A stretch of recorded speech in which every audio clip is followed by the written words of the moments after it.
Hi friends, welcome back. ഇന്ന് നമുക്ക് evening snack ആയാലോ? റിക്വസ്റ്റഡ് റെസിപ്പിയാണ്. ഒറ്റ ബാറ്ററിയിൽ നിന്ന് നമുക്ക് 3 സ്നാക്സ് ഉണ്ടാക്കാം. വലിയവർക്കും കുട്ടികൾക്കും എല്ലാം ഒരുപോലെ ഇഷ്ടമാവും.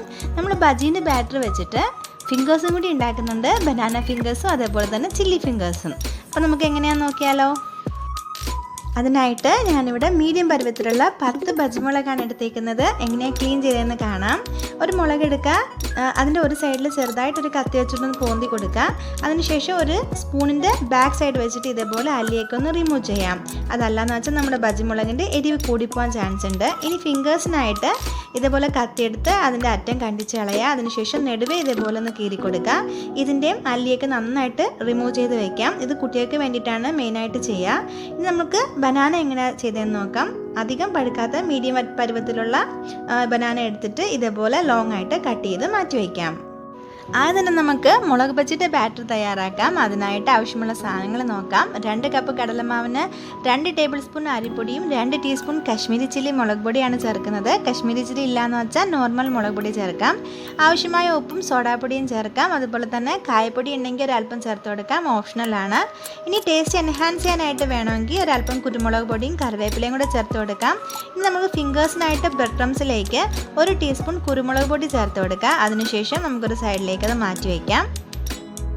ഇനി നമ്മൾ ബാറ്റർ മിക്സ് ചെയ്തെടുക്കാൻ ആവശ്യമായ വെള്ളം വേണം. അതുകൂടാതെ തന്നെ ഇത് ഫ്രൈ ചെയ്തെടുക്കാൻ ആവശ്യമായത് സൺഫ്ലവർ ഓയിൽ കൂടി വേണം.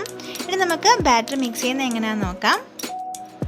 ആദ്യം നമുക്ക് കടലമാവും അരിപ്പൊടിയും അതുപോലെ സോഡാപ്പൊടിയും ആവശ്യമായ ഉപ്പും ഒരൽപ്പം കശ്മീരി ചില്ലി മുളക് പൊടിയും കറിവേപ്പിലയും അതുപോലെ തന്നെ കുരുമുളകും കൂടി ചേർത്ത് നന്നായിട്ടൊന്ന് മിക്സ് ചെയ്യാം.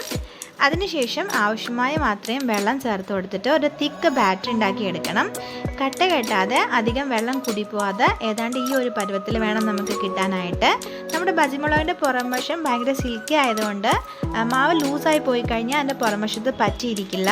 അതുകൊണ്ട് അതൊന്ന് ശ്രദ്ധിച്ച് വേണം മിക്സ് ചെയ്തെടുക്കാനായിട്ട്. ഏതാണ്ട് ഈ ഒരു പരുവത്തിൽ വേണം കിട്ടാനായിട്ട്.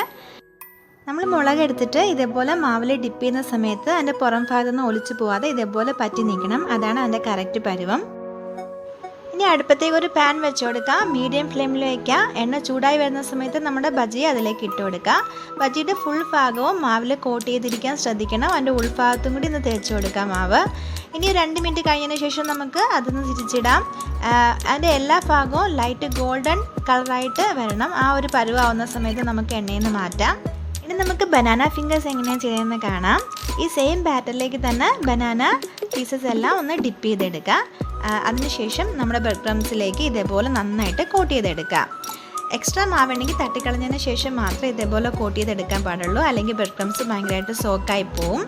അതിനുശേഷം വെരി ലോ ഫ്ലെയിമിലിട്ട് വേണം അത് ഫ്രൈ ചെയ്തെടുക്കാനായിട്ട്. നിങ്ങൾ ബജ്ജിമുളകിൻ്റെ എണ്ണയിലാണ് ചെയ്തതെന്നുണ്ടെങ്കിൽ എണ്ണയുടെ ചൂടൽപ്പം താഴ്ന്നതിന് ശേഷം മാത്രം ഇത് ഫ്രൈ ചെയ്തെടുക്കുക. എന്നിട്ട് 2 സൈഡ് ഇതേപോലെ ലൈറ്റ് ഗോൾഡൻ കളർ ആകുന്നവരെ വെയിറ്റ് ചെയ്യുക. അതിനുശേഷം ഇതേപോലെ എണ്ണയിൽ നിന്ന് മാറ്റാം. അപ്പോൾ നമ്മുടെ ബനാന ഫിംഗേഴ്സ് റെഡി ആയിട്ടുണ്ട്. ഇനി നമുക്ക് ചില്ലി ഫിംഗേഴ്സ് എങ്ങനെയാണ് ചെയ്തതെന്ന് കാണാം. ഇതേപോലെ തന്നെ സെയിം മെത്തേഡിൽ തന്നെ അതും ഫ്രൈ ചെയ്തെടുക്കാം. വെരി ലോ ഫ്ലെയിമിലിട്ട് തന്നെ ഫ്രൈ ചെയ്യണം. ഇതിൻ്റെ ഉൾവശത്തേക്ക് നന്നായിട്ട് മാവ് പറ്റാനായിട്ട് ഒന്ന് ശ്രദ്ധിക്കുക. അതിനുശേഷം ഇതേപോലെ ബ്രെഡ് ക്രംസിൽ കോട്ട് ചെയ്തതിന് ശേഷം ഇതേപോലെ ഫ്രൈ ചെയ്തെടുക്കാം. ഇട്ട് ഒരല്പം കഴിഞ്ഞതിന് ശേഷം മാത്രം ഇതേപോലെ മറിച്ചിടുക. അതല്ലെങ്കിൽ ആ കോട്ടിങ് അതിൻ്റെ പുറത്തുനിന്ന് പൊക്കളയും. ഇനി നമുക്ക് എല്ലാം ഇതേപോലെ ഒന്ന് ഫ്രൈ ചെയ്തെടുക്കാം. കണ്ടില്ലേ, ഇതിപ്പോൾ റെഡിയായി വന്നിട്ടുണ്ട്. ഒരു സിംഗിൾ ബാറ്ററിയിൽ നിന്ന് തന്നെ നമുക്ക് ഇതേപോലെ 3 ഡിഫറെൻറ്റ് ടേസ്റ്റുള്ള സ്നാക്സ് കഴിക്കാൻ പറ്റും. അപ്പോൾ നിങ്ങൾ അടുത്ത തവണ ബജ്ജിമുളക് ഉണ്ടാക്കുന്ന സമയത്ത് കുഞ്ഞുങ്ങൾക്ക് ഇതേപോലെ ഒന്ന് ഉണ്ടാക്കി കൊടുത്തു നോക്കുക. കുഞ്ഞുങ്ങൾക്ക് മാത്രമല്ല നിങ്ങൾക്കും ഇഷ്ടമാവും. എല്ലാവരും ഒന്ന് ട്രൈ ചെയ്ത് നോക്കാം കേട്ടോ. ഇഷ്ടമായാൽ ലൈക്ക് ചെയ്യാനും കമൻറ്റ് ചെയ്യാനും ഷെയർ ചെയ്യാനും മറക്കണ്ട. സബ്സ്ക്രൈബ് ചെയ്യാത്ത പുതിയ കൂട്ടുകാരുണ്ടെങ്കിൽ ഒന്ന് സബ്സ്ക്രൈബ് ചെയ്തേക്കുക. ആ ബെൽ ബട്ടൺ കൂടി ഒന്ന് പ്രസ് ചെയ്തേക്കുക. എന്നാൽ മാത്രമേ ഞാൻ ഇനിയും ചെയ്യുന്ന വീഡിയോസിൻ്റെ നോട്ടിഫിക്കേഷൻ നിങ്ങൾക്ക് കിട്ടുകയുള്ളൂ. പുതിയൊരു വീഡിയോ ആയിട്ട് കാണാം. അതുവരേക്കും ബൈ ബൈ.